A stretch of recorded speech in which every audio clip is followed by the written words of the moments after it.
الحمد لله رب العالمين والصلاة والسلام على أشرف الأنبياء والمرسلين سيدنا وحبيبنا محمد صلى الله عليه وسلم وعلى آله وأصحابه أجمعين. أما بعد، tumwebaza Allah subhanahu wa ta'ala. Oyo Allah subhanahu wa ta'ala atukolera enteekateeka eno enungi essaawa eno mu lunaku luno olwaleero okubona ntusinkana wano mu kifo kino ekyekitiibwa mu masjidi ey'ekitiibwa. Tusaba Allah subhanahu wa ta'ala abe nga atuwaamu obulungi obusingayo okuba bunene ino. Abayidu ab'ebitiibwa abali kutubona tubalaamira okuba nga tuya Allah subhanahu wa ta'ala fi kulli makanin wa zamanin, buli kifo kye tubaamu kyona kyona na buli kiseera kye tuwangaaliramu kyona kyona.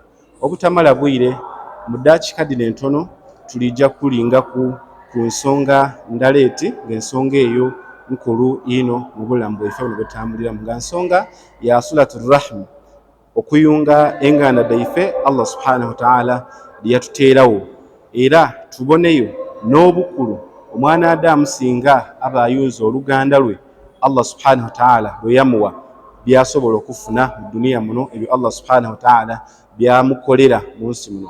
Nga wetukiidde obulungi nti mu nsi muno abaana Adamu abasinga twenda okuba obukalamu, twenda okuba obulungi, omwana Adamu okuba mu bulamu obusingayo obulungi, omwana Adamu obutabaawo nga buli kyeyeetaaga alina kukisaba wabula ke Allah subhanahu wa ta'ala yakimuwa.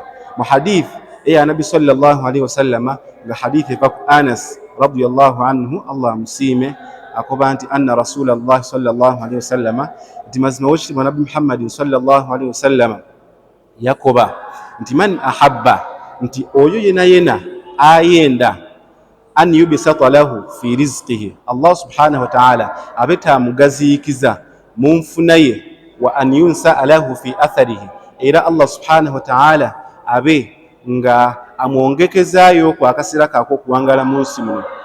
Katugeze omwana Adamu nga Allah yali yamuwandiikako nti wakuwangala emyaka 20, Allah subhanahu wa ta'ala amwongekezeeyo kwatuusa emyaka 5 oba emyaka 6, kikyaba akole?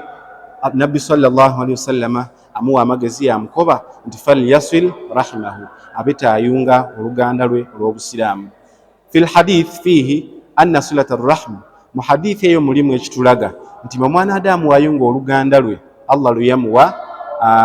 Fil hadith fihi anna silata rahim tazidu fi albaraka, tazidu fi rizqi wal baraka kadhalika wal umr.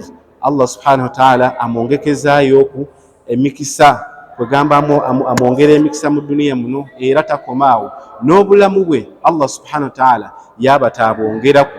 Omwana Adamu nekyasobola okufuna mu kuyunga oluganda olwo Allah subhanahu wa ta'ala lwe yamuwa.